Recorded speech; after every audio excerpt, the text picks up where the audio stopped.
It's his story. That's his life he done lived. What more can you ask for in a stand-up than that? He's not glorifying. Like, it don't sound fun. The BET Awards, he need to get best comedian because he is really eating it up. Or it's like he checked all the boxes that you want in a stand-up. Sometimes people tell a good story, but it don't necessarily make you laugh. I don't know, something about it just felt so good. Like, I laughed hard, like out loud, like ha ha. That is a true, pure talent to have. Hey, welcome. Today we're gonna be talking about Ali Siddiq's last stand-up, first day of school. It's gonna be a short video because I already previously talked about his last two stand-ups, and then about him as a storyteller. So this is gonna be child brief, but I watched it. He just put it out like a couple days ago. It was literally so good.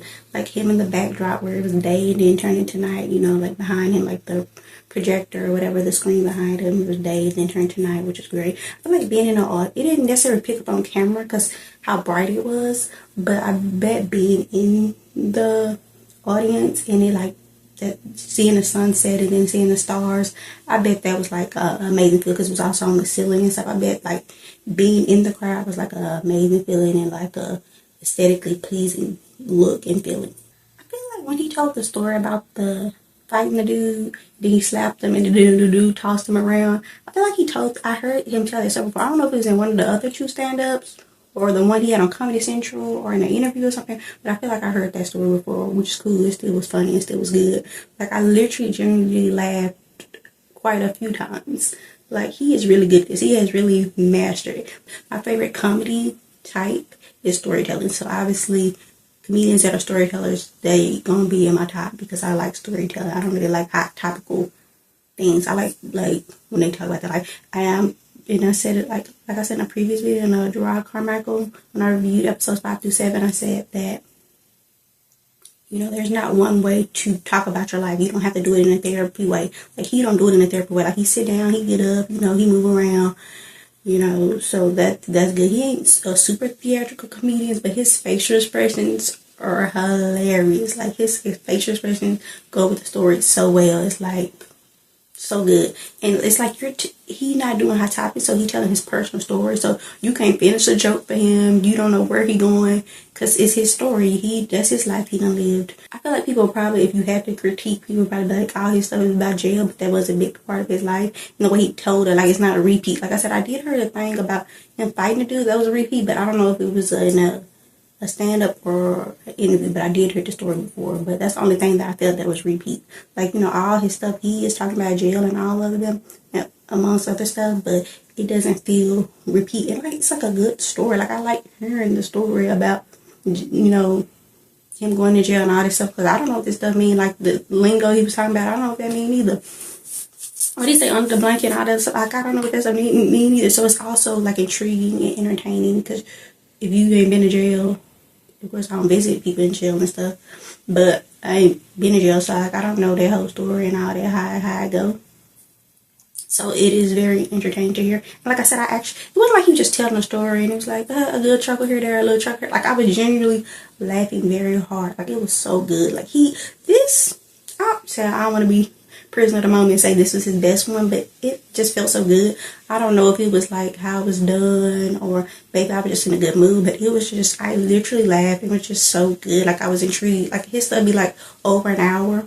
Usually people do like, hour specials. Nowadays people be doing less than an hour. They be doing like 30 minutes, 40 minutes, but he'll be like an hour and 20, maybe longer every time. It's still good. Like, you don't want it to end. You like, oh, what's next? Like, you like itching for more. Like, that is a true, pure talent to have. Like, he is literally killing it. I feel like he's been putting out one every year so far. Like, and I know he have another one. He ain't put it out on YouTube yet, but he does have another one. So I can't wait for that one. It's like, then his, I always talk about outfits on stand-up. His outfit, like I said, the lighting, it was kind of, I think it looked like it was a blue jean matching set, but the way the camera was set up, you couldn't really tell if the shirt was blue jean, but I know it was a matching set because it had like the same symbol, like, on the side that it did on the back of the pants pocket. So you can tell it was matching, or at least went together, which I guess would be matching. I don't know what else it would be called. Matching, I think somebody in his family, I don't know, his daughter or wife, I don't know if he got a wife, daughter or wife, somebody's sister, somebody auntie, child, I don't know, cousin. It said stylist. It said something before the word stylist. Like, I'll be looking at the credits. It said something before the word stylist, but it said his Siddiq as the last name, so it's clearly somebody in his family that, styled him or whatever. But yeah, that was good. He do a different little outfit every time. It's like very different than the previous one, which I like. It's like, that's good. Comedian wear something different every time so people can say you're special, because sometimes they don't remember the name. Like his first special, I don't know if it was just called Domino Effect or had a subtitle, but I know the second one was Lost. I think it was just the word Lost, and then this one, like I said, was First Day of School.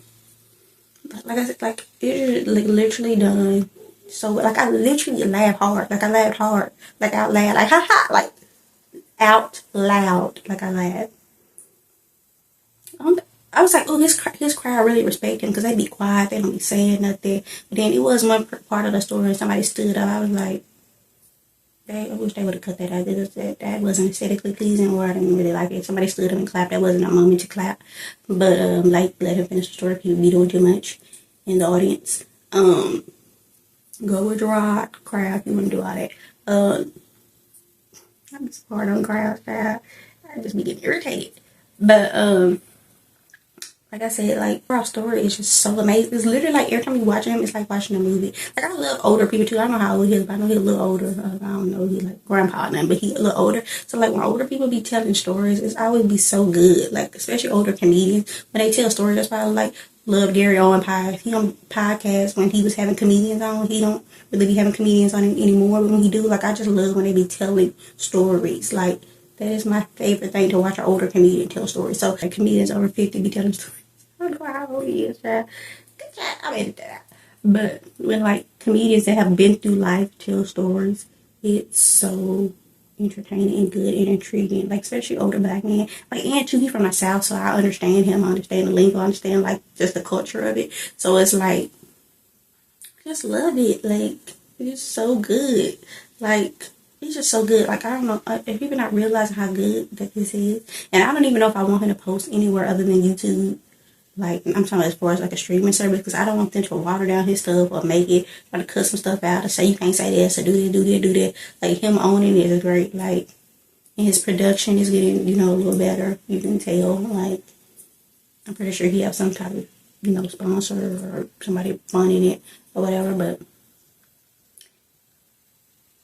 it was just great. Like, the story was, not only was the story amazing, but I genuinely laughed. Sometimes people tell a good story, but it don't necessarily make you laugh. But he told a good story, it made me laugh. Like I said, this one might be my favorite. Like I said, I don't want to be in the current time and be like, child, the last one you seen is the best. But the first one was really good, but this one just felt, I don't know, something about it just felt so good, so funny, and just so, like, I don't know, it just felt, you felt like more connected or something. It was something about this. And like I said, I don't know if it's the backdrop, child, the scenery. I don't know. But, and too, I feel like his outfit was kind of like prison-y. Like, it was like a genie matching, depending on the prison. Like, it felt fashion, but also felt like prison. Obviously, he ain't wearing orange jumpsuit or whatever, but it felt prison vibe. Like I said, you get information, you get to laugh, you get a story. It's like he checked all the boxes that you want in a stand-up. Like, he is really eating stand-ups right there. Like, stand-up comedians right now, he's really eating them up right now. I'm not gonna lie to you.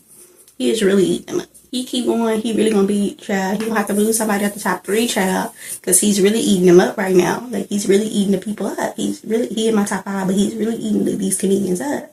Like, 3 good ones back to back. Then I'm pretty sure the 4th one's also good. Like I said, it ain't out yet on YouTube, and I'm sure it's going to eventually be out on YouTube. Like, he's eating these comedians up. It's actually crazy. Like, I'm like, I watched the one he had on Comedy Central, which was good. Like, he was talking to people in prison. Like, that one was good too. And I don't know what year that was, but that one was good. It's like, it's so good. It just flows. The timing is good. He do the perfect laugh at the right time. It's just like, it's so good. This one wasn't as emotional as the last one. Maybe that's why I'm putting the last one third, because I don't be wanting to get that emotion. Like, that, like, down, dark. So maybe the second one would be third for me as far as the best. I think this one is the best, but maybe the first one is the best. I don't know. I have to go back because I did really like the first one. The second one I liked, but it wasn't as good as the third one and the first one. Maybe because it had like I said, a darker feel to it. But this one, he just ate that. I just honestly, he need a trophy or something. Child. He need an award. Somebody, BET. They do BET give comedians awards? Because if they do, he need to get it. Comedian, BET. The BET Awards. He need to get best comedian because he is really eating it up. I'm not gonna lie to you. He is really eating the people up. I'm not going to lie. Like, he's really eating it and killing it. Like I said, it was very good. Like, I don't want to put too much on it. Like I said, I did a previous video of how great a storytelling is. I can't wait to have like a series or like a movie. I would run a series for this particularly. Like a series about him. That would be so good. Like, people talking about BMF and BMF. It would be like a BMF type. I don't like BMF, but it'd be like a BMF or Snowfall. I don't like Snowfall either, but I would watch this. This is like a different figure to me than that. But it can be the same type of concept. Really eating it up. Like I said, he's informing people, but making it funny. Like, I'm pretty sure people watching like, oh no, I don't want to do all I want to say. Just he's not glorifying. Like, it don't sound fun. Like, the stuff he's saying, it don't sound fun. Like, he's making it funny because this is lived experience and he's a comedian, but it don't sound like something like, if you watching this and you admire him and you look up to him or whatever, or you're a fan of him and you're younger and you're like a younger male, you ain't gonna be like, oh yeah, I gotta go to jail for this conspiracy. It sounds fun. No, it don't sound fun. You don't want to do it. You don't want to be in there. Yeah, like I said, that's all I can say. Like, I don't want to break down specific jokes because it ain't no need. Like, it's too good of a story altogether. It's about him being, the first time he went to jail. Like, he literally walked you through the whole process. Like, it turned to day to night, which I already did like that. How it kept getting dimmer and dimmer and dimmer, and then there was the stars. But yeah, like I said, he's eating it. Can't wait for the fourth one. I'm pretty sure I'll come back and say how good that one was. It's just good. They're just good. Like, usually when comedians be putting out stand back to back, you be like, so I'm not gonna be good, but nothing has been not good. Like, you might put different ones in front of the other one. Like, this one, like I said, is really good. Like, I just laughed so hard. Like, I laughed so hard, and I was intrigued by the story, and I learned stuff that I didn't know. So, what more can you ask for in a stand-up than that? A good story, you cracking up, and you learning something. Amazing. Like, couldn't ask for nothing more. Like, he's really eating it up. Like I said, BET, he need a best comedian award or something, because he need more acknowledgement or something. Dude is good. Crazy. But okay, bye.